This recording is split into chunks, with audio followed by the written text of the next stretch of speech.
Welcome back to Cord Cutting Today, where we break down some of the biggest stories happening in the world of cord cutting, including more blackouts be coming to ABC, NBC, Fox, and more, as we see a battle here over pricing for those local channels.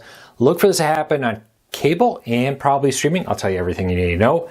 The death of cable TV. We have a new big red flag about cable TV's business, probably not even doing as well as we think it is. Maybe things are worse off than we thought.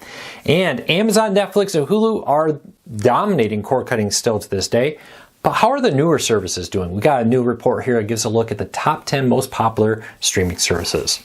So with that said, if you want to learn more about these stories, check out the show notes down below and in the first pinned comment. I'll put a link to each story there so you can read about them for yourself and come up with your own opinion. I'd love to hear from you. If you're new here, do me a big favor. Hit that subscribe button. Hit that thumbs up. Let YouTube know you enjoy what we do here. So YouTube recommends our videos to more people, helping us grow and hopefully helping you break free from the high cost of TV, but still watch the shows you enjoy.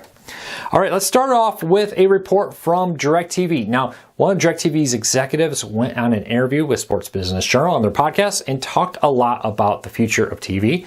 One of the things he talked about was the talk from local television stations about how they want more money from cable and streaming services like YouTube TV to carry their channels. Now, one of the big things they're arguing here is, hey, as RSNs, mainly Bally Sports, goes under, and that those sporting events are increasingly returned to broadcast television, well, we think we should get more money.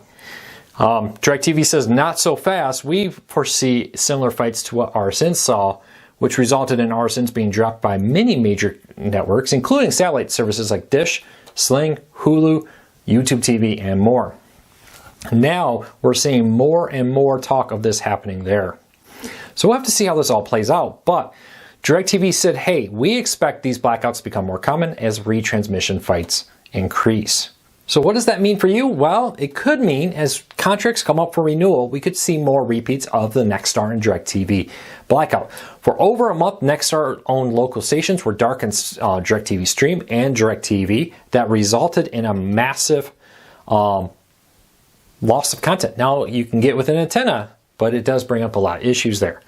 Those fights should become more common. Many broadcast television companies, and even a few have even released investor statements saying, hey, we anticipate getting more money. Well, now increasingly, these cable companies are saying, not so fast. We'll see what happens. Well, let's take a look at one more in our next story up, sign of the death of cable TV.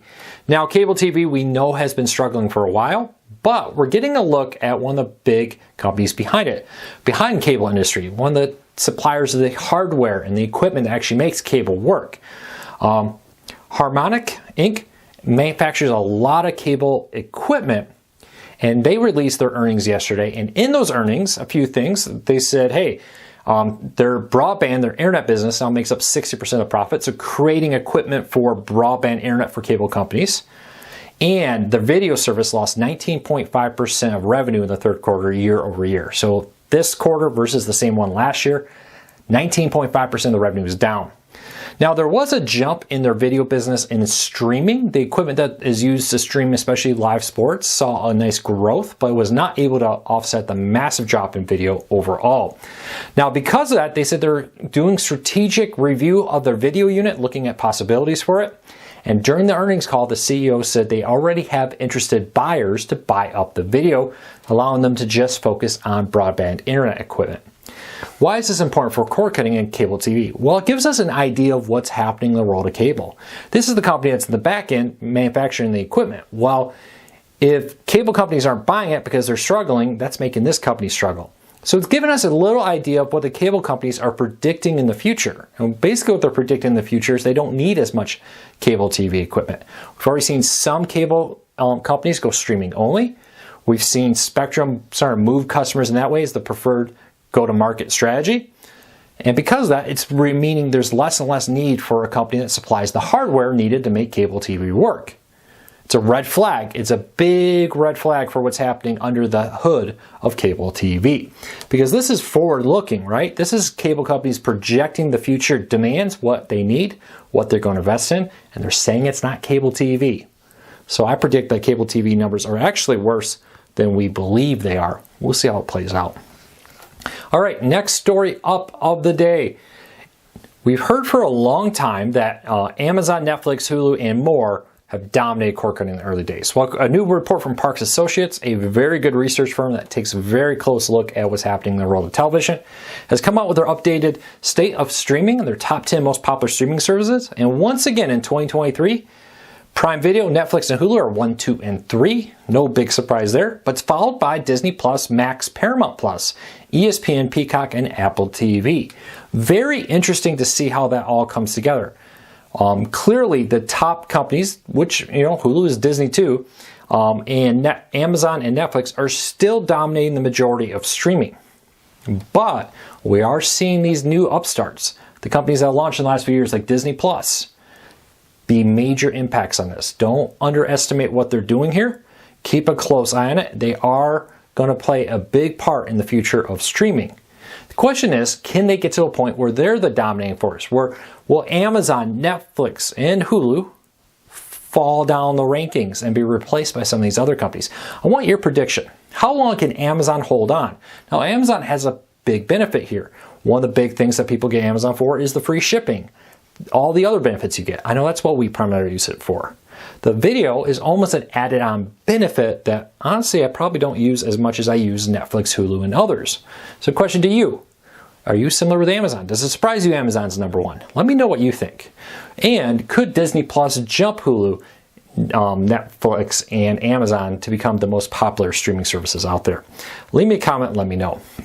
Next story up, over the weekend, or late last week I should say, we reported over the weekend, Peacock came out with an ad promotional basically saying the most live sports on streaming, promoting the fact that they have the Big Ten football, they have an exclusive NFL game coming later this season, and more. But DirecTV had a big issue with that. They're like, hey, we have DirecTV Stream, we have ESPN, FS1, CBS Sports, and other options out there on DirecTV's via internet or DirecTV Stream. So they pushed back and they filed a complaint saying, hey, you don't have it. Well, of course, Comcast are like, well, we mean in like on demand. DirecTV says, hey, you say streaming, we're streaming with our DirecTV Stream. Well, Peacock has quietly on Monday removed that claim. They're no longer advertising themselves as the most live sports in streaming. I'm sure they could come up with a category that fits them, on-demand, primary on-demand service. I don't know. But very interesting that they dropped this claim, they moved on from it, and they're no longer claiming to have the most live sports of any or streaming service. So we'll see what happens there. Let me know. Are you a Peacock subscriber? I know the only reason I have it is Big Ten college football. It's the only reason I pay for Peacock.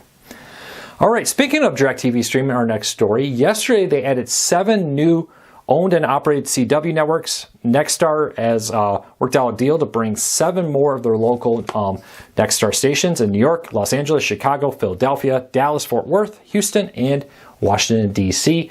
live to DirecTV Stream. These were previously on DirecTV and now available on DirecTV Stream. So check that out. This joins a growing number of channels that are now live on DirecTV Stream. Link in the show notes down below if you want to find all the channels there. All right, Pluto TV on Friday will have a massive Godzilla Day special marathon, and they will have a live host kind of chat along. So on YouTube, you can join a panel of hosts that will be, as the marathon goes, talking all things Godzilla, and you can watch it on Pluto TV through the Godzilla channel, 24/7 Godzilla here. They'll have a special marathon, though, to celebrate Godzilla Day. Details in the show notes down below. Of course, it'll be free. Next story up, are you a Fubo TV shareholder? Well, they got some special deals here, though they're kind of... Fubo is offering 1 month of Fubo Pro, 20% off for shareholders. Shareholders will also get the ability to have early access to beta, but you have to own at least 100 shares of Fubo to get this deal.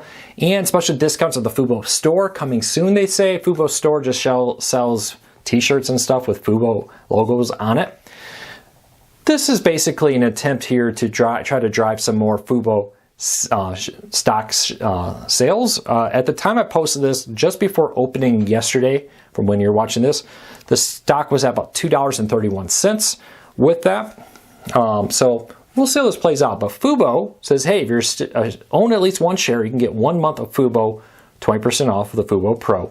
And you can get early access if you own 100 shares to some new Fubo features with it. We'll see how that plays out. Last story up of the day. Now, we talked about Amazon Prime earlier, how a lot of people get it for other reasons. Well, next year, early next year, they're going to start charging $2.99 extra if you want the ad-free experience. All current subscribers will be stuck with a ad-supported load, though they'll say it'll be exceptionally light. And if you want it free, you're going to go with a $2.99 fee, ad-free, I should say. But is Prime still worth it with that? So Raymond sat down and broke down all the big things you get with Prime. Because Prime is a lot more than just free shipping and Amazon movies. There's music, podcasts, books, and more all included with it. He breaks it all down, everything you can get with it down there. So check it out. Link in the show notes if you want to learn more about that, see if it's worth it for you. All right, let's dive into the question of the day. Every day at the end of the video, I answer one of your questions. If you have a question for me, leave a comment on this video with something that starts like question for Luke, so I know it's a question for one of the videos, and I'll pick one or two and answer it in this video. Today, NYC says, Luke, with DirecTV and Spectrum wanting to cut their linear offers and include streaming bundles, will this slow cord cutting or will the trend continue? So this goes back to the Disney deal, where Disney agreed to remove 8 channels from Spectrum, and later this year, we don't know exactly when, offer free Disney Plus and ESPN Plus to Spectrum TV customers. We'll wait for all the details on that. Now they say they want to do that with other providers, and DirecTV has said, hey, that's a good idea. We want to do that too. So what's happening here is we're going to see a demand for fewer channels and packages in streaming to replace it. Will that slow down cord cutting? How will that impact cord cutting if I can get Spectrum and get Disney Plus and ESPN Plus free with my cable channels? Well, I think there's two main things to cord cutting. One is price. And while Spectrum has thrown out some bones about maybe offering some cheaper packages, they haven't given us any hard numbers on that. So we're not necessarily looking at a massive cut in costs for Spectrum. On the flip side here, one of the big things that's driving cord cutting is increasingly a majority of the viewing is on demand.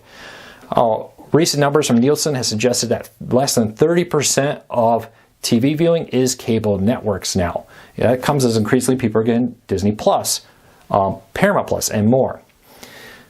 So I think they would struggle with two things: A, price, and B, with the fact that most people don't watch live TV anymore. If you're not a sports fan, you're probably majority watching your content on demand, and that's driven a lot of people into cord cutting. Yeah, they could bundle different streaming services. It would be interesting to see if they really will be able to get Max, Paramount Plus, Peacock, and Disney Plus and all that's bundled into a single package. How much will that cost? That can't be cheap either, on top of having cable networks from those networks. But why pay for a bundle when I can just get the ones I want? For example, maybe I don't care about Max. Maybe I don't care about Peacock. Like I said, the main reason I got Peacock is for the Big Ten season. After the Big Ten season, I'm probably going to cancel Peacock, to be honest with you. Oh, did it again. I didn't react fast enough for that. But with this all, you are looking at cost and you're looking at the drive in people moving to on-demand only. I think both of those will continue. I think they will need to do a lot more than just bundle streaming into linear TV. It may help with a few people, but I think the vast majority of people just don't care about that anymore. Let me know if you disagree. I'd love to hear from you. That's it for today. I hope you have a fantastic day. Take care. Be safe. I'll be back again tomorrow.